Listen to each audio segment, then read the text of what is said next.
James Farr here, live from Pasadena Media Studios. Get ready for more piercing and provocative. The Conversation Live starts now.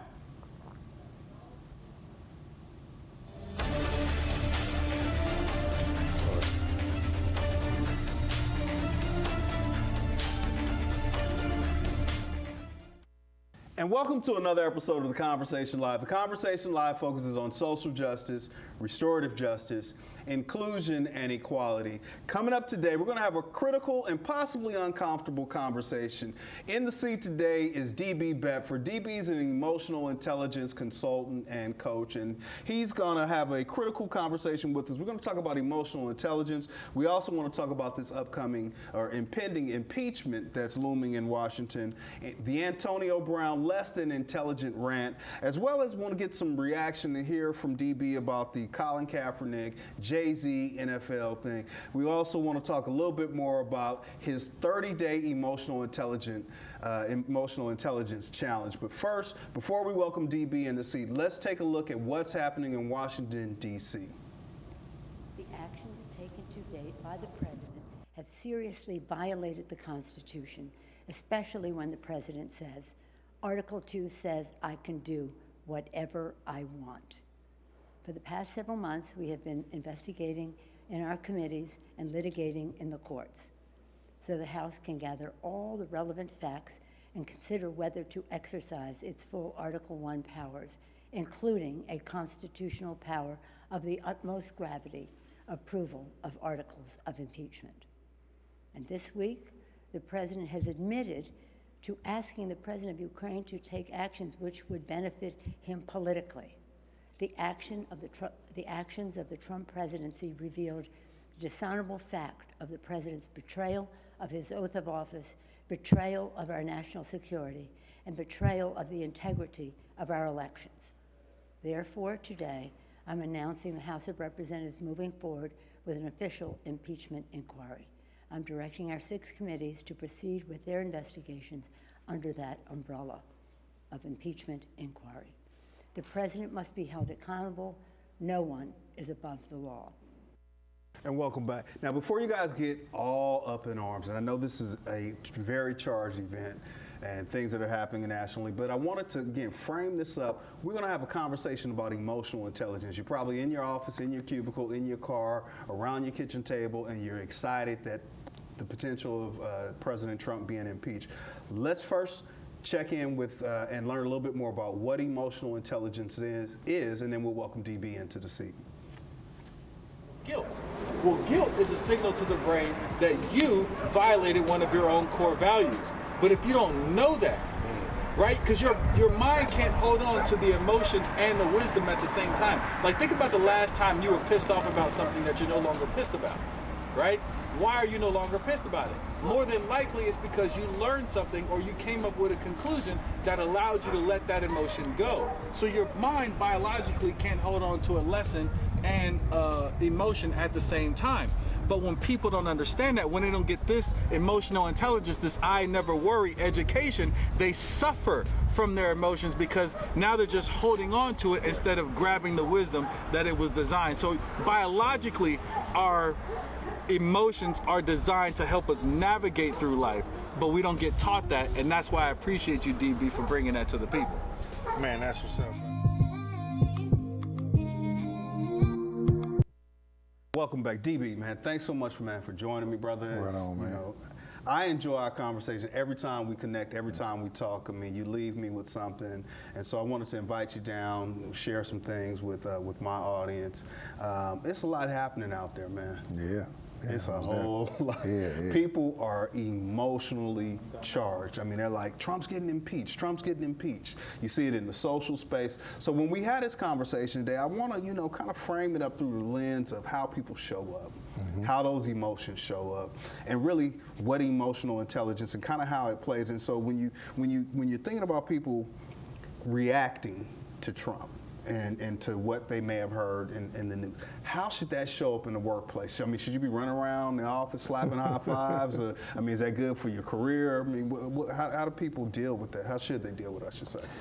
I mean, that's it's a pretty kind of open-ended question, so to speak. Whether it's Trump, whether it's personal things that have happened in their lives, whether it's things that happen to other folks. When it comes to emotional intelligence, it's really about understanding that you can feel the feeling, but don't become the emotion. Right. What do you mean by that? So sometimes people think that emotional intelligence is this warm and fuzzy lifestyle where you don't get bothered by anything, and it's actually the totally opposite. It's the ability to be able to understand how you are actually feeling in that moment. That's the emotional part. The intelligent part is what you do with that feeling. So to answer your question, from the intelligence part of it, I don't think you should go to the office the next day and high five, celebrate, or cause controversy in the workplace because either you're celebrating or you're against his particular decision. Understanding how to temper and manage the way that you're feeling and show up in a way that increases the chance of you having a positive outcome is where emotional intelligence is rooted from. So you can feel however you feel about it, whether you agree with the decision or the impeachment or you don't, that's fine. But how you show up with that emotion, I think, is the most powerful piece of it. So when you're, and we'll get to this a little bit later on, your workshops and some of the other things that you do in terms of facilitating, but what are some of the type of examples that maybe you see or that you help people work through your consulting and your coaching on how to show up in a better version? Because my favorite chapters we talked about from the first book was chapter number 2, right? Mind your own business, right? Like I can't get, I don't know if there are any other chapters, but number 2 is the one that resonates with me. Right. So how does it show up, or how are you training people in that space? So that's a good question. So for me, the first domain when it comes to emotional intelligence is self-awareness. And so a lot of people spend more time looking out the window instead of in the mirror. And folks are become intimidated about what it really means to be self-aware. And self-aware is really taking a real honest look at yourself, how you behave, and how you show up, respond, or react to the everyday life events, because they're happening every single day. It could be as simple as your order being wrong, your flight being late, your child not doing what you asked them to do, but they said they did it, conflict within the home, the workplace. I mean, there's going to be events that's going to challenge your emotions every single day. What we try to get folks to understand is that go ahead and own the way that you feel, but be very conscious of what you do with that feeling. What do you say because of that feeling? Because here's a simpler way to say it. Emotional intelligence is really about the ability to be able to take emotionally charged situations and process them through a logical lens. Mm-hmm. Because, I mean, once you react, right, you can't unreact. It's very hard. Sometimes people try to walk stuff back, but you can't unsee it, you can't unsay it. And in this space, I mean, we see a lot of people in the internet, right? Either on the social space, they hide behind the keyboard. They keyboard activists, they keyboard gangsters. I mean, they got a whole lot to say in that space, because maybe they feel that there's no accountability, that no one's going to hold them to the fire of what they've actually said. So before somebody actually presses enter, right? Herm Edwards said, in former NFL coach, it's okay to write the text. Right. It's okay to write the post. Right. But before you press enter, you might want to pause. Right. So let's set up this next situation. Folks back in Oakland will recognize this next person very well, and some folks in New England just had a chance to meet him. Jared, let's cue up this third package, and then we'll join with DB on the other side. Also tonight, former NFL star Antonio Brown melting down in a very public way on social media after being cut by the Patriots amid a sexual assault investigation. Instead of taking to the field this Sunday, he was taking on NFL owners and taking shots at other players. Tonight, the apparent revenge tweets he later deleted. Here's ABC's Kaylee Hartung. Tonight, the NFL's biggest lightning rod going into a full meltdown. Antonio Brown's Twitter tirade starting with a declaration. will not be playing in the NFL anymore. These owners can cancel deals and do whatever they want. Brown making it clear he'll go after money that was guaranteed by the Patriots and Raiders. Yeah, he's got about $40 million on the line. All these wounds are really self-inflicted. The Patriots fired the embattled wide receiver on Friday after a woman claimed he sent her intimidating text messages when she became the second woman to accuse him of sexual misconduct. Coach Bill Belichick remaining tight-lipped today. What was the final straw with Antonio Brown? Yeah, we're focused on the Jets today. Thank you, Coach. Fly like a free, fly like an eagle. Brown's 11-day stint with the Patriots, a roller coaster of controversy. The team blindsided when his former trainer Brittany Taylor filed a civil suit accusing him of rape.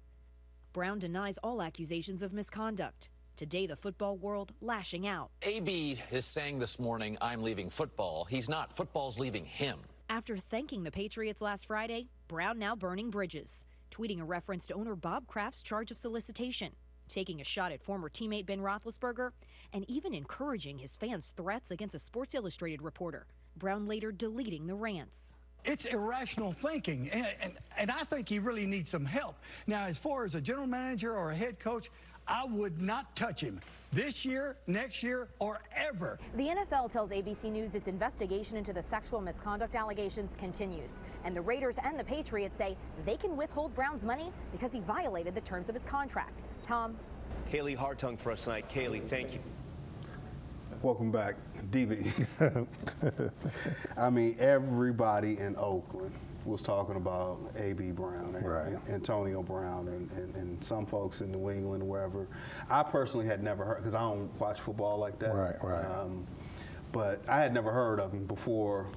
Within the last, 3 weeks, this dude is everywhere. Right. He has a different fallback plan than most people, right? He's had a fairly, from what I understand, successful NFL career, made millions of dollars. And while people, I mean, you could just see some of the visceral arguing in social media. He's stupid, he threw away $30 million, whatever the numbers were, right? Well, he had a different fallback plan. When you're at work, or somebody is at work, and you're working with people and they're quitting jobs, and again, this goes back to what we were saying earlier in the internet space and like how they show up these rants and stuff. What part of a person is showing up that way, and then how do they course correct? Well, I mean, so the people are showing up as their natural self, right? So it's not, the gentleman, I mean, AB, his feelings are hurt, right? His feelings hurt because losing this big contract, not being, if NFL's been a big part of his life, this is who he is. And now it's been taken away from him, and he doesn't have any control over it. And what really creates a lot of stress in people's lives. Stress is usually measured like when your expectations are not matching reality. So what you think should be happening is not actually happening. So he probably did not think that, especially when he went to the Patriots, he thought he was back good.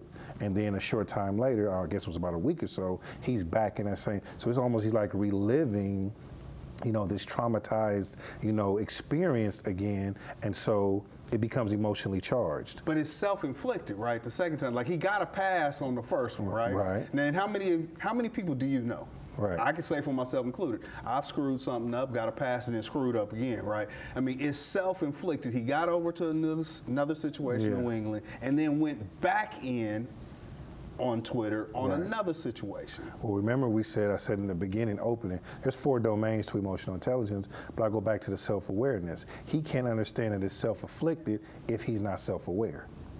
Right?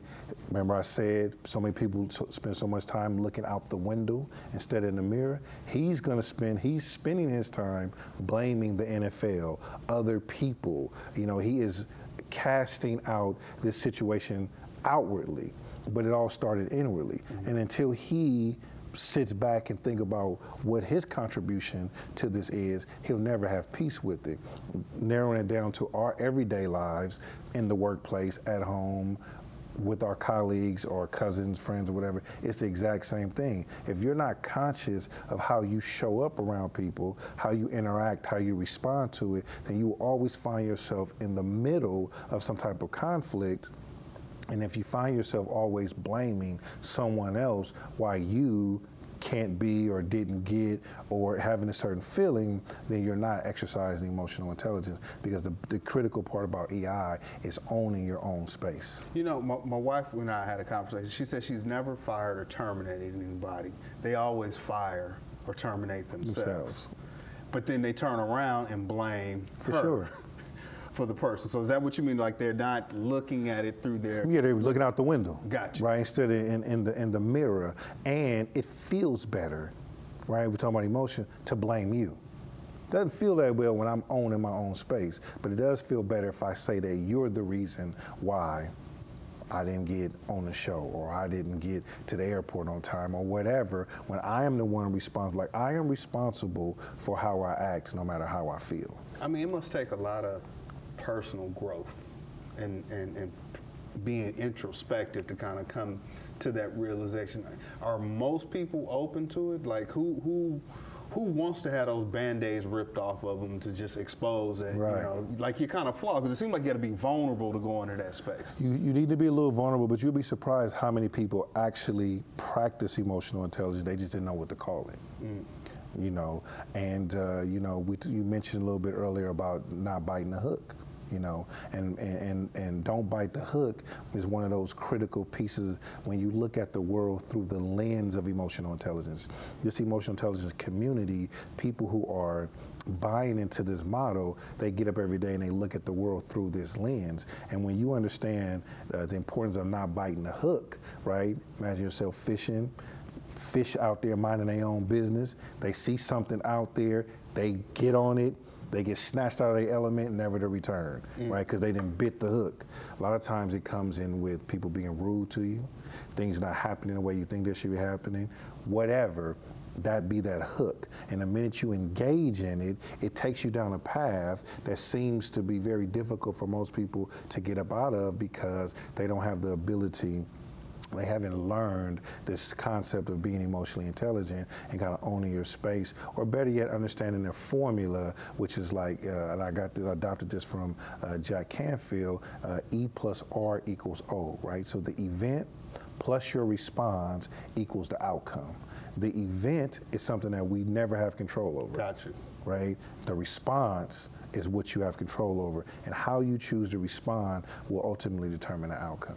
Let me check in real quick. Again, we talking about pausing, right? Sometimes you just pause. You're watching The Conversation Live. The Conversation Live focuses on social justice, restorative justice, inclusion, and equality. My guest today is Db Bedford. Db is an emotional intelligence consultant, and we've been talking about some things like Trump possibly being impeached, as well as the Antonio Brown lack of emotional intelligence in his rants. I want to look at something real quick, because I mean, you know, again, we get excited in the culture, man. I mean, you know, we got the thing that at one time I subscribed to this, my team, right? You know, right. You couldn't say nothing about my San Francisco Giants. That was my team, but I don't own nothing. And then, you know, it was in the barbershop and everybody was all up in arms and talking about this whole Jay-Z thing with the NFL and stuff. And, you know, I'm kind of looking at it now like people are arguing about millionaires and a billionaire. Like, I don't get it. But let's take a look at this quick clip about the Jay-Z versus Cap, and then we'll get some reaction from DB on the other side. New questions about the NFL's partnership with Jay-Z, as Colin Kaepernick responds to Jay-Z's contention that the NFL has moved past kneeling. Eva Pilgrim here with the latest on that controversy. Good morning, Eva. Good morning, guys. Jay-Z is hearing it this morning. Some calling him out for flip-flopping, once taking a stand against the NFL, now striking a deal with them. Former NFL quarterback Colin Kaepernick seeming to throw shade at the biggest name in hip-hop after Jay-Z's recent press conference with the NFL. I think we've passed kneeling. Yeah, I think it's time to go into actionable items. Kaepernick, who sparked controversy for taking a knee during the national anthem, hoping, he says, to draw attention to police brutality and racial injustice, pointing out players who continue to kneel in protest. Writing on Instagram, they have never moved past the people and continue to put their beliefs into action. Stay strong, brothers. Jay-Z's entertainment company Rock Nation inking a new deal to make the rap superstar the league's live music entertainment strategist. the partnership allowing him a role in producing and selecting acts for NFL events, including this year's halftime show, as well as contributing to the league's activism arm. Colin's whole thing was to bring attention to social injustice, correct? So in that case, right, this is a success, right? This is the next thing. The hip-hop mogul was once one of the biggest names supporting the protests. Just last year, Jay-Z boasted about not needing the NFL. I said no to the Super Bowl. You need me, I don't need you. And even reportedly trying to talk rapper Travis Scott out of performing at the championship earlier this year. So Jay-Z, to be clear, says he isn't telling people not to kneel if that's what they think is best. He took a lot of questions about this when they made the announcement. He says he's an action person, and going on, he says, we hear you, what's next? Yeah, what's next? You know, again, it was interesting to me because you see people so divided, right? And again, I could care less, right? You know, in terms of, I mean, I would like to see Colin Kaepernick, for the record, Colin Kaepernick get a job in the NFL. I think he's certainly qualified. But whether he does or does not, I don't have any control over that. Right. Whether Jay-Z signed a deal, but I have no control over that. But I just saw how charged people were over the subject. Right. Without even having all the facts. Right. So when you look at emotional intelligence, you know, people tend to react without all of the information. What are they experiencing in that moment? Well, the first thing you got to always ask yourself, what does this have to do with me? Right? Mind your own business. Yeah, mind your own business, right? But people struggle with that. So that's a good opportunity. It's the same reason why people go to the movies, go different places. It's like a distraction. Like we like to distract ourselves from ourselves because a lot of people are operating in unhealthy or unhappy spaces in their lives, and they don't really know how to communicate that. Because those of us that are in a more peaceful space, we're not on that thread. Right? And you know what I mean? We might have seen it and looked at it as entertainment, but definitely not engaging in conversation and taking a stance on it. And then there's people who just love to be confrontational. Like that moves them to be confrontational. So there's a lot of reasons why people may be entering into that space. But when we talk about the use of emotional intelligence, I would just caution the folks not to create conflict with each other. Right, because that's what you see happens, right? It turns into somewhat of a debate, and then next thing you know, you look on the thread and people was like, pull up. And you're like, wait a minute, that escalated quickly. Real quick. Like 0 to 1. Let me check in because we're coming up on hard on time. Okay. You're watching the Conversation Live. Conversation Live focuses on social justice, restorative justice, inclusion and equality. My guest today is Db Bedford, and he's an emotional intelligence consultant and coach. Db, I mean, I don't want to start dropping a bunch of names, but Kaiser, a bunch of organizations have brought him in to better help train their employees, their team members.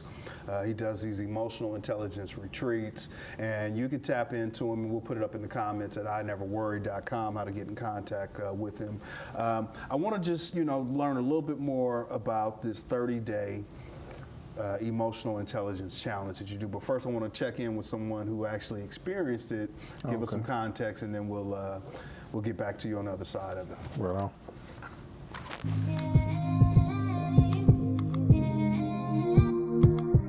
Hey, tapping in for the 30-day emotional challenge. Happy Memorial Day. Here to let you know the 3 most beneficial tools that I got out the challenge. The Control Alt Delete, Stealth Mode, and Don't Bite the Hook. In my line of work, I deal with a lot of people who try to make you bite the hook. In my past, I've had a lot of stuff bother me, so I learned how to Control Alt Delete without feeling some type of way about it, and to get out my stealth mode. I move around in stealth mode a lot because I don't like to let people know how I truly feel.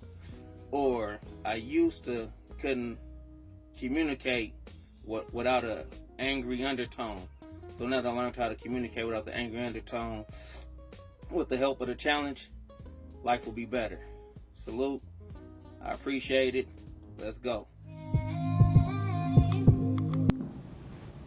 And welcome back.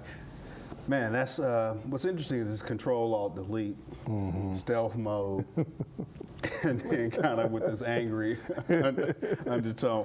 I wish we could tell y'all why we laughing, but you had a little bit of an angry spurt yourself. You wasn't always just carefree.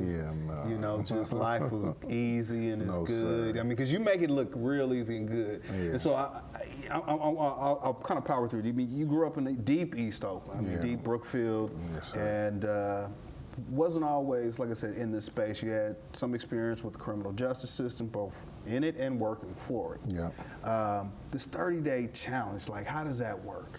Basically, so essentially what it is built as kind of the next level from the first book and first training aspect. And so I've learned that sometimes for people, the one-off, like, you know, getting the information that one day or in that moment, sometimes it's not enough to sustain people when they need it the most. So my thought around it was creating this 30-day challenge where every day, if you take the online course, you get a coaching video every day, 5 to 7 minutes, or drop in one of the EI secrets, or you read the book, you read a chapter a day.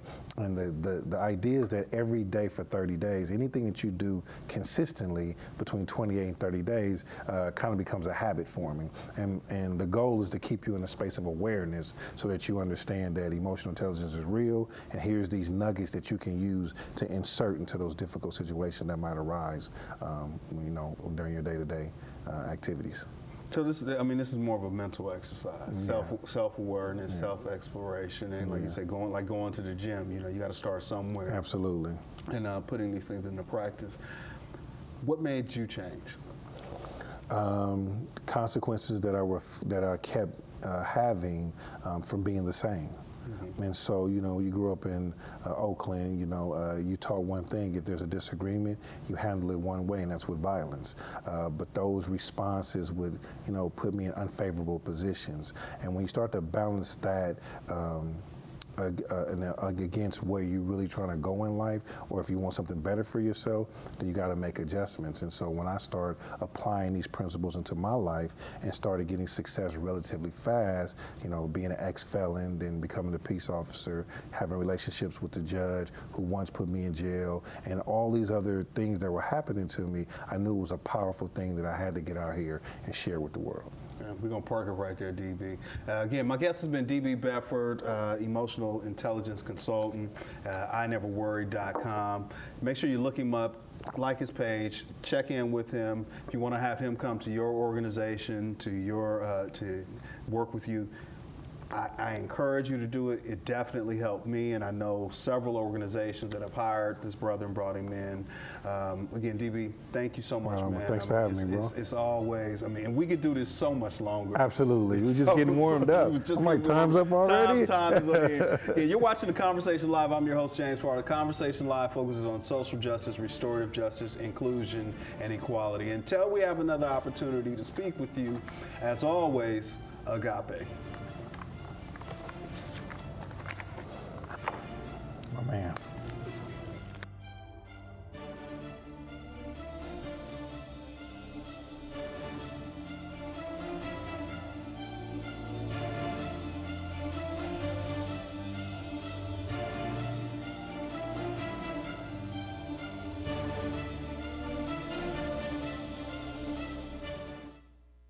The Conversation Live is brought to you by